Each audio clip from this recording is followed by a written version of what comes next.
La Immaculada Concepcion de Pasig.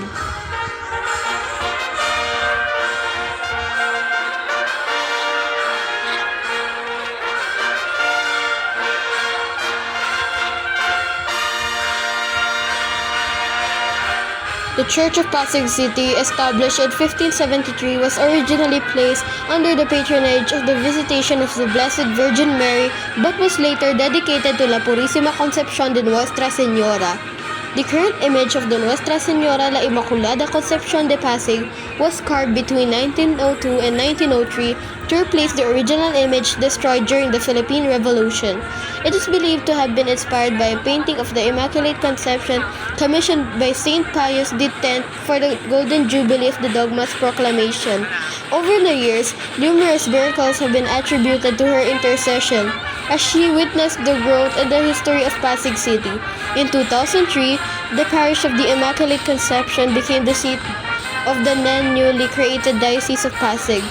On June 30, 2008, Pope Benedict XVI issued the papal decree approving the pontifical coronation of the Patrona Coronada of the City and Diocese of Pasig. The coronation rites, officiated by Archbishop Edward Joseph Adams, then Apostolic Nuncio, took place on December 7, 2008. Her crown was blessed by Pope Benedict XVI during a papal audience in Rome.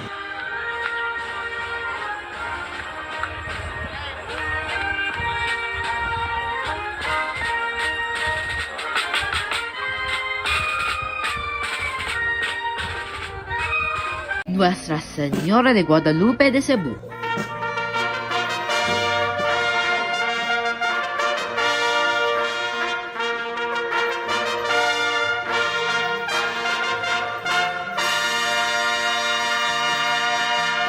The Virgen de Guadalupe image in her archdiocesan shrine in Cebu was found by Ricardo Ramirez in 1880, emanating a great light from a cave.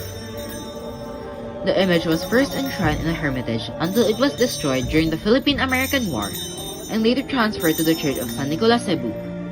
The Virgin is known for performing numerous miracles, including stopping a cholera epidemic in 1902 after the Cebuans invoked her intercession.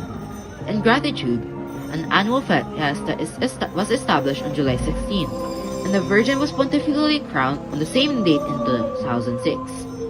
The coronation also marked the official recognition of Our Lady of Guadalupe of Cebu as a patroness of Cebu through a pontifical decree issued on May 3, 2006 by the Vatican's Congregation for Divine Worship and the Discipline of the Sacraments. Nuestra Señora de Guadalupe de Cebu, ipanalangin mo kami.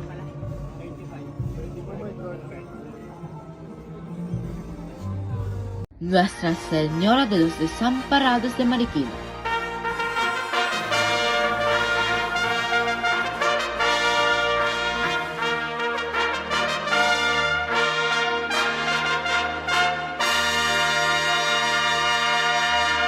Scant records exist about the actual origin of the image, yet it is believed that the present image was carved sometime in 1902 to replace the older image which was destroyed, along with important documents regarding the devotion during the Philippine-American War in 1898. Despite being the patron of the forsaken, her love and affection extend beyond what her sobriquet suggests.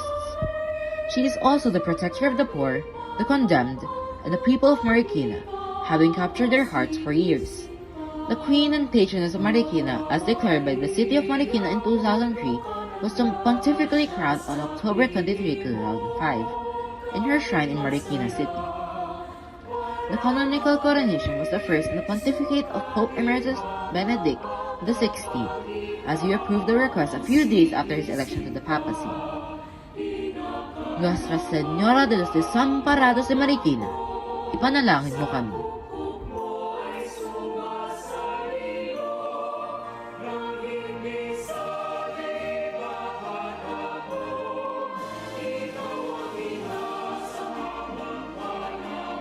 Nuestra Señora de Buen Suceso de Parañaque.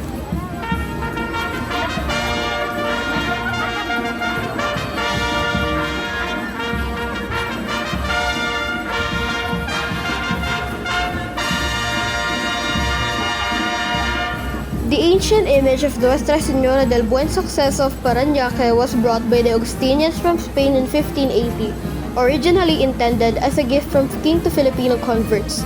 Initially highly venerated, a larger replica was later commissioned, relegating the original to storage. Discovered years later by an Indio caretaker named Katig, who requested and faithfully cared for the dusty image. It was eventually trusted to Reverend Father Juan de Guevara of the Order of St. Augustine. Following Katig's death, Father Guevara witnessed the image emitting a mysterious light and heard angelic hymns, confirming its miraculous nature. Over centuries, numerous miracles were attributed to Our Lady of Good events, culminating in her pontifical coronation on September 8, 2000. On November 29, 2023, during the Mass for the traditional feast of Nuestra Señora del Buen Suceso, His Excellency Bishop Jesum Mercado officially decreed Nuestra Señora del Buen Suceso as the principal patroness of Parañaque, affirming her esteemed role in the diocese.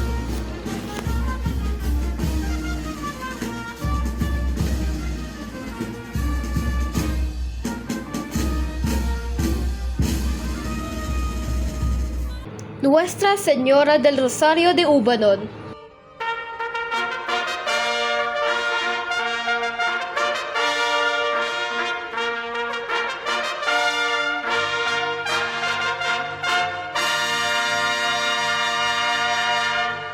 The origins of the image of Nuestra Señora del Santísimo Rosario de Ubanon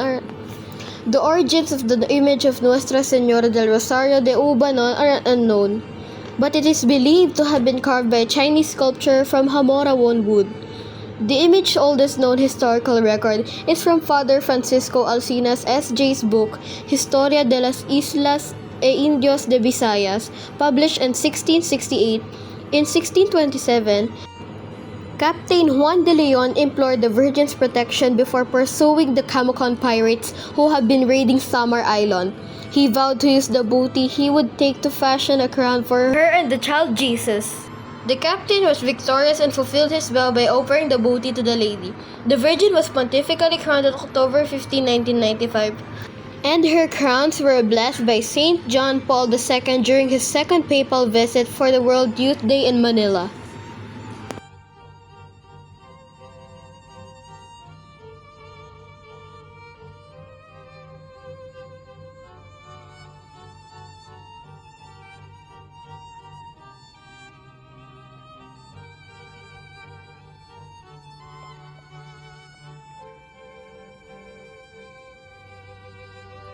Nuestra Señora de los Desamparados de Manila.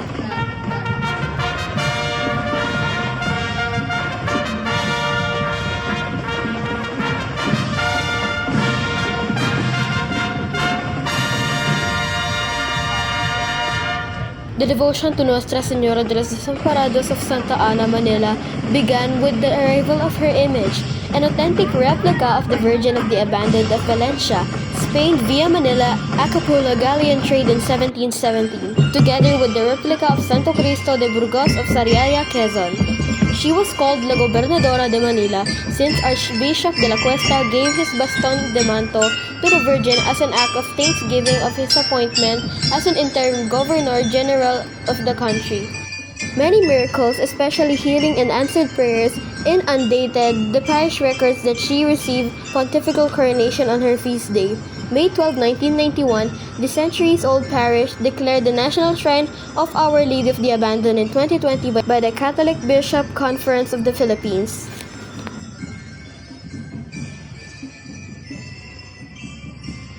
La Immaculada Concepcion de Malabon.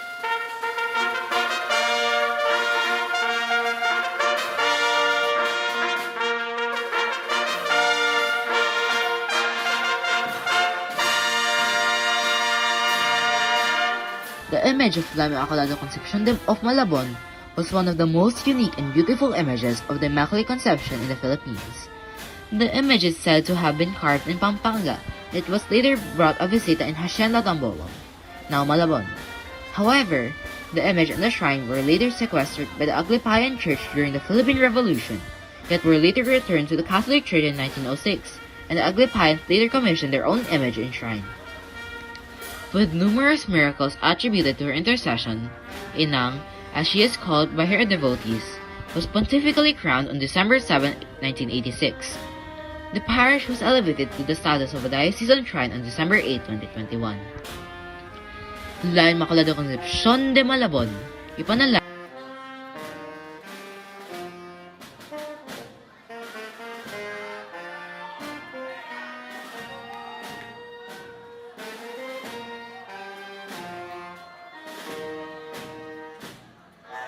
Nuestra Señora de Penafrancia de Manila.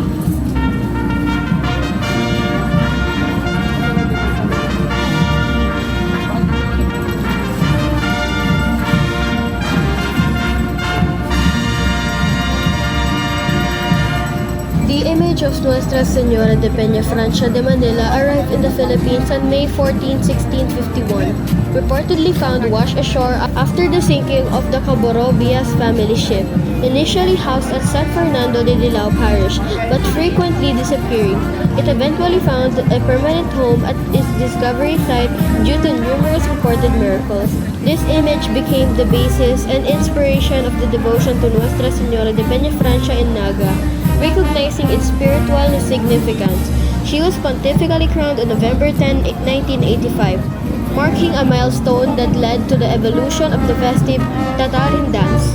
The parish attained the status of Archdiocesan Shrine of Nuestra Señora de Penafrancia de Manila on May 14, 2022.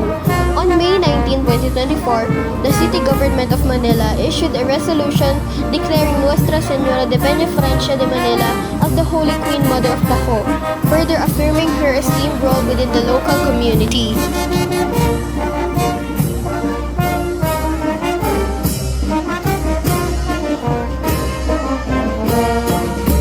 Nuestra Señora de la Candelaria de Haro.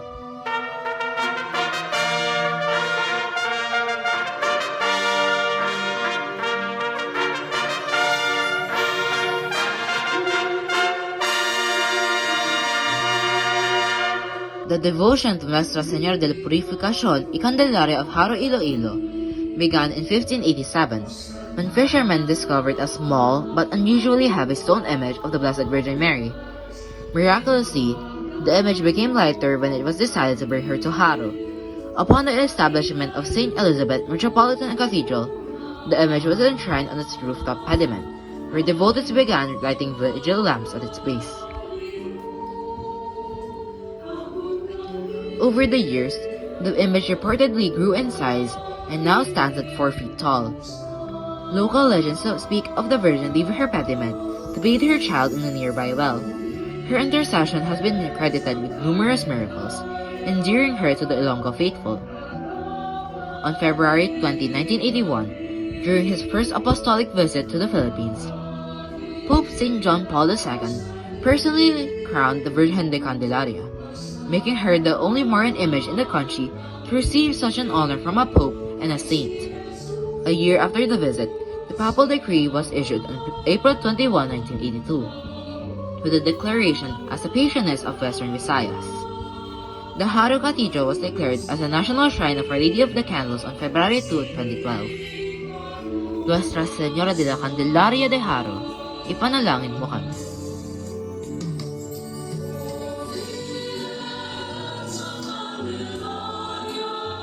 Nuestra Señora de Salvación de Joroan.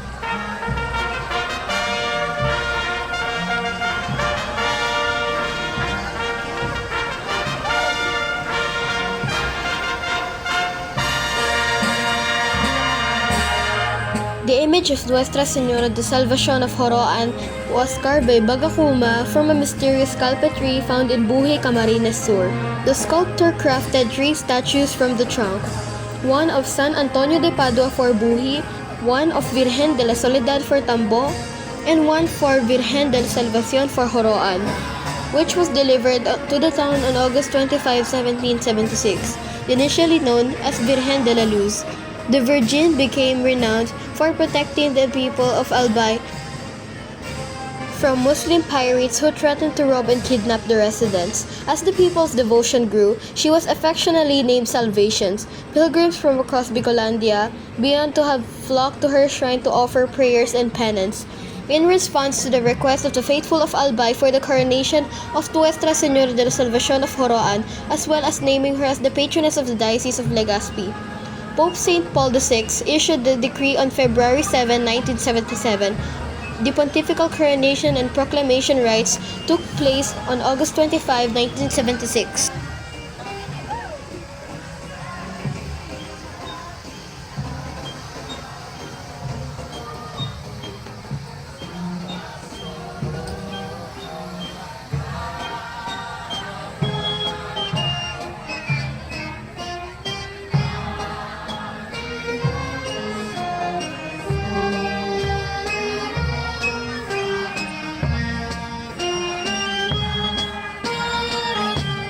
La Virgen Divina Pastora.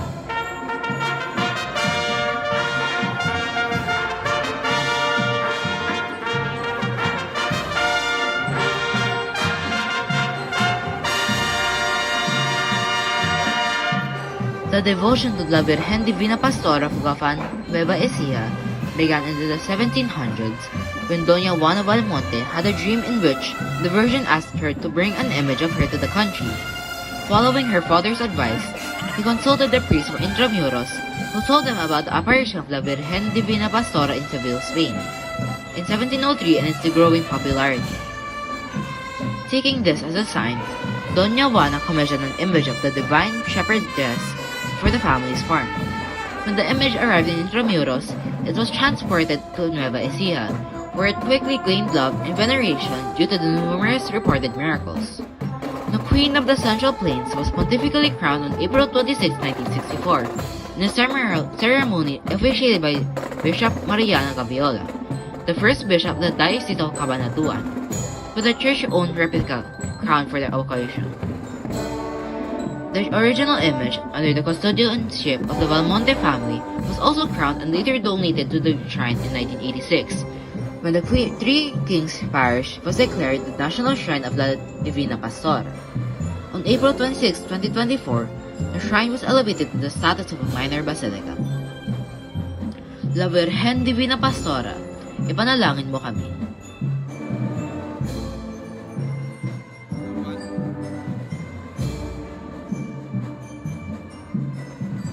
Nuestra Señora del Pilar de Zamboanga.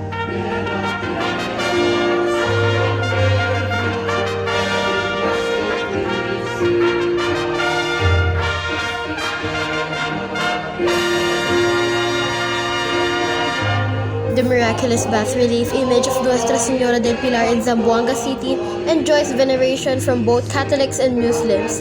Fort Pilar was originally constructed in the 16th century and rebuilt in 1718, with the facade featuring the Virgin built in 1734.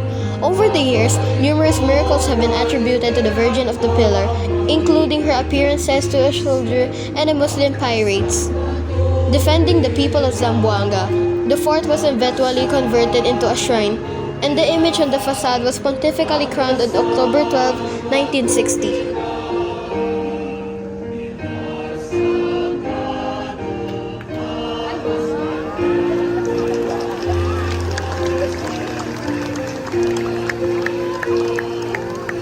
Nuestra Señora de Namacpacan.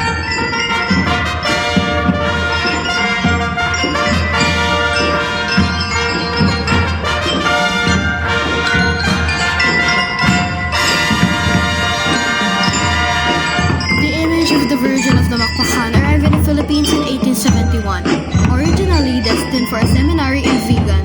However, due to a severe storm, the crew docked in Luna, La Union for safety.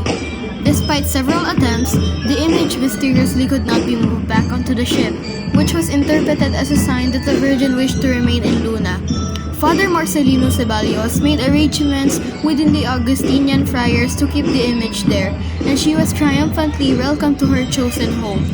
Numerous miracles have been attributed to her intercession over the centuries.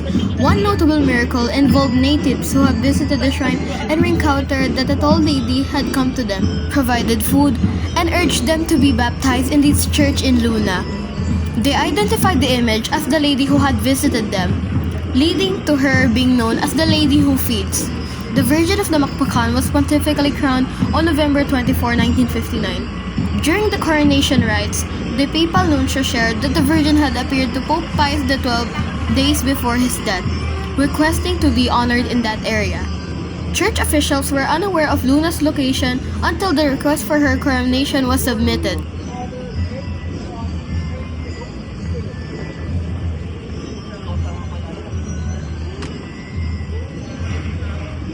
Nuestra Señora del Santísimo Rosario, la Virgen Milagrosa de Orani.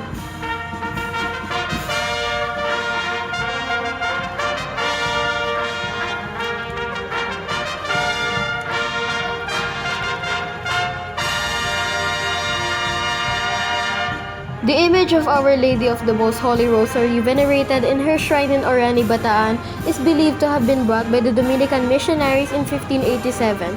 Since her enthronement, various miracles have been attributed to her intercession, including protection against rebel tribes, calamities, and pestilence, earning her the title Virgen Milagrosa. One notable miracle occurred during the Mount Pinatubo eruption in the early 1990s, when the Virgin was said to have descended from the altar to comfort and give hope to the victims and refugees. With her dress reportedly covered in lahar, the Queen of Bataan Peninsula was pontifically crowned on April 18, 1959, at the Plaza of Orani in front of the Municipal Hall. In the ceremony presided over Archbishop Salvatore Sino and then the Apostolic Nuncio. On December 12, 2019, the Shrine of the Virgin of the Rosary of Orani was elevated into the rank of minor basilica, the first in the Bataan Peninsula.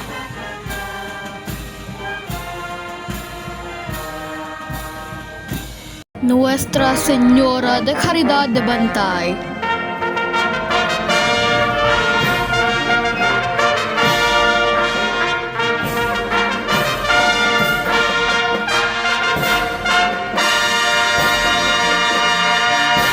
The image of Nuestra Señora de Caridad of Bantay, Ilocos is considered the oldest venerated Marian image of Ilocandia. The image of Apo Caridad was that of the Our Lady of Consolation, the patroness of the Augustinian order who was assigned to the region for missionary work. The Virgin has showered innumerable favors among her Ilocano children over the centuries, saving them from imminent dangers and helping them with their necessities, that she earned the title Our Lady of Charity. The original ivory head and hands of Apo Caridad were stolen in 1968, and a faithful replica was donated by the Archdiocesan Museum of the Archdiocese of Nueva Segovia that can be seen up to the present.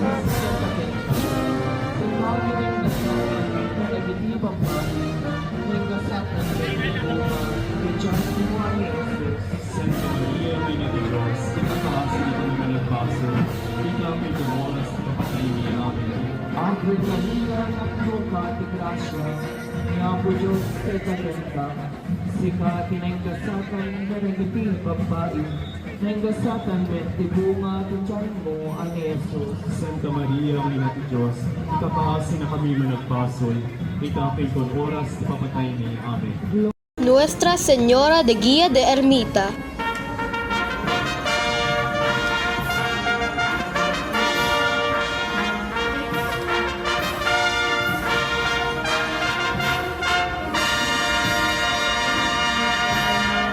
The image of Nuestra Señora de Guía is considered the oldest existing Marian image in the Philippines. The image origin was unknown, yet it was found by a soldier of Miguel Lopez de Legazpi on May 19, 1571, being venerated by the natives as a pagan deity. The image was first enshrined in a visita in Ermita, Manila, until she was enthroned in Manila Cathedral and returned to her original shrine centuries later. She was declared the Patrona Jura de Manila, or sworn patroness of Manila, by the King of Spain in 1578 and became a witness to the tragic yet colorful history of Manila. She won the affection of Manileños due to miracles that she brought for them, and she was pontifically crowned on December 30, 1955 at Plaza Ferguson, now part of Luneta in Manila. Nuestra Señora del Regla de Cebu.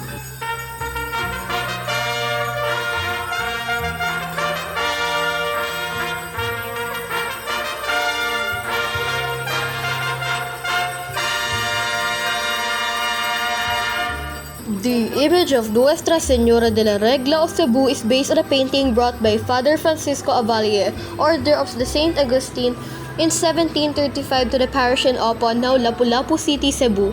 In later years, a statue was commissioned to preserve the original painting. The image also became renowned for the numerous miracles of healing attributed to her intercession and was also credited with saving Cebu from pestilence that threatened their livelihoods, as well as from the ravages of the Second World War. On September 5, 1954, Venerable Pope Pius XII issued the papal bull granting her pontifical coronation, which took place on November 27, 1954, as part of the First Archdiocesan Marian Congress. The Church of the Virgin was officially declared the National Shrine of Nuestra Señora de la Regla on January 26, 2007. Nuestra Señora de Visitation de Piat.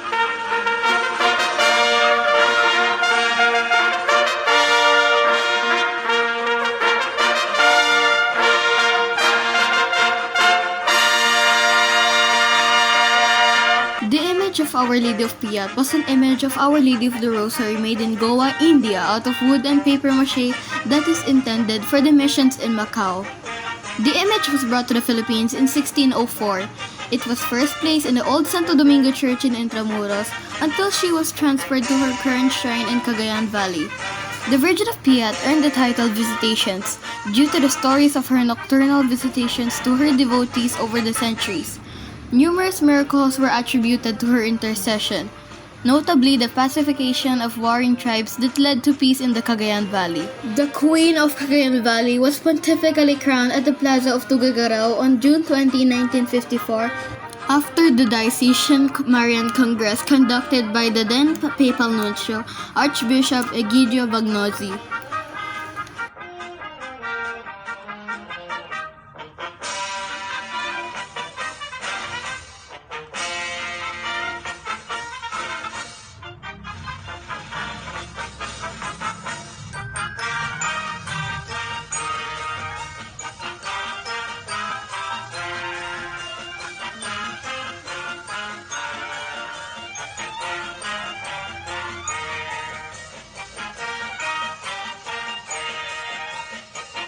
Nuestra Señora de la Paz y Buen Viaje de Antipolo.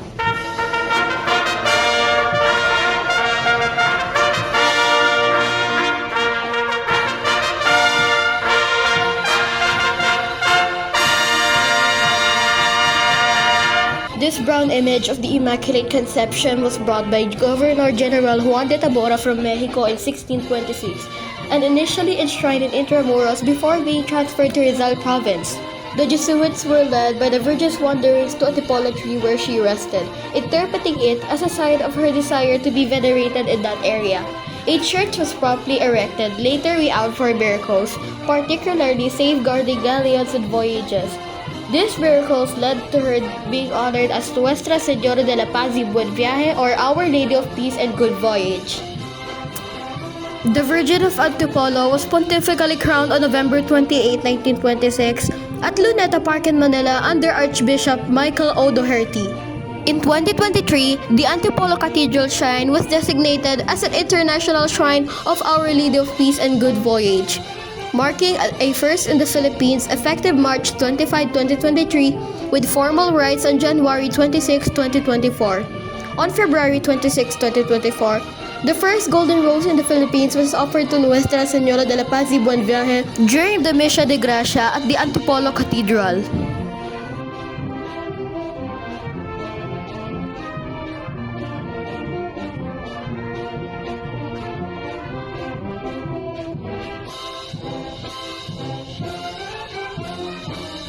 Nuestra Señora del Santísimo Rosario de Manaoag.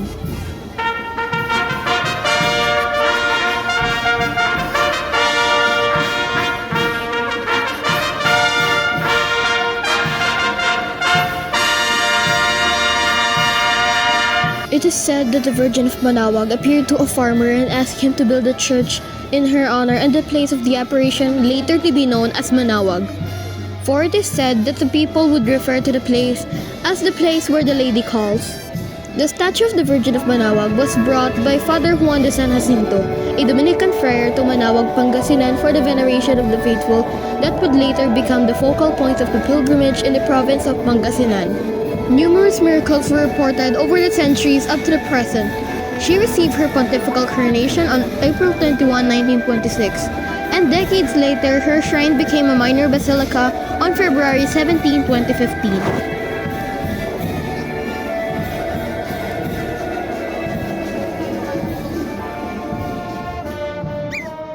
Nuestra Señora de Penafrancia de Naga.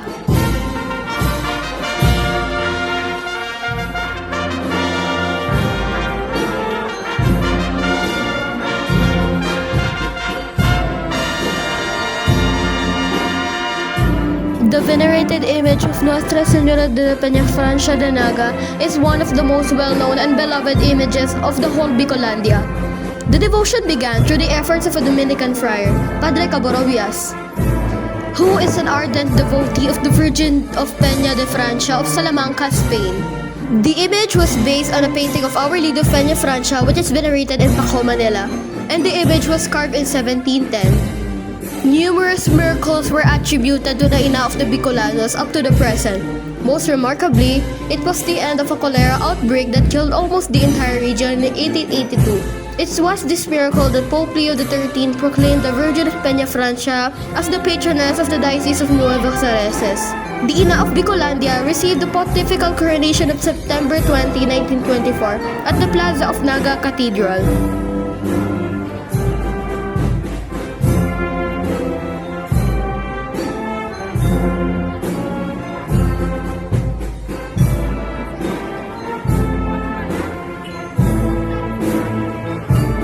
Nuestra Señora del Santísimo Rosario, la Naval de Manila.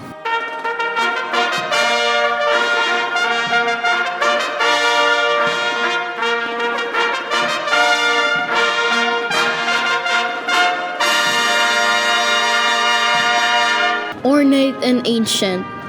This miraculous image of Our Lady of the Most Holy Rosary, dating back to 1593, was sculpted by a Chinese artist who was commissioned therefore by Governor Luis Perez Dasmariñas after an expedition to the Moluccas. To her is attributed to the series of naval victories in 1646, in memorial of the which traditional Naval de Manila festivities is held every second Sunday of October, with thousands of devotees turning out to pay homage to her. Through decree by Pope St. Pius X on April 4, 1906, the miraculous image was granted a pontifical coronation, the first to receive such honor in the Philippines. The coronation rites took place on October 5, 1907, amidst great jubilation in Intramuros. In 1973, the city government of Quezon City declared Our Lady of the Rosary of La Naval as the patroness of Quezon City. The motion received papal confirmation from Saint Pope Paul VI in 1974, naming her Advocate of Heavenly Favors. The Saint Pope confirmed Our Lady's patronage over the Philippine Navy through a papal decree dated May 19, 1978. During his visit in 1981, Pope John Paul II entrusted the destiny of the Philippines and of all Asia to Our Lady of Rosary of La Naval de Manila.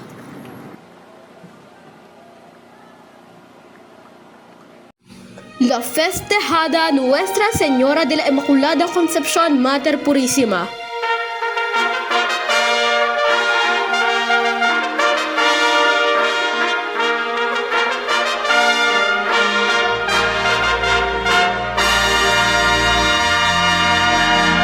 This image was commissioned by the Intramuros administration in 1980 as a substitute for the image of La Immaculada Concepción venerated in the old San Ignacio Church in Intramuros, one of the priceless pieces of the Intramuros Administration Museum collection. She is the Virgin Festejada of the Intramuros Grand Marian Procession, held every first Sunday of December in Intramuros City under the sponsorship of the Cofradia de Immaculada Concepción Incorporation. With the support of the Armed Forces of the Philippines, this Chibi version was made by Jesum Chibi and is owned by Chibi Angeli. This Chibi image will serve as a festejada of the Cgmp every year.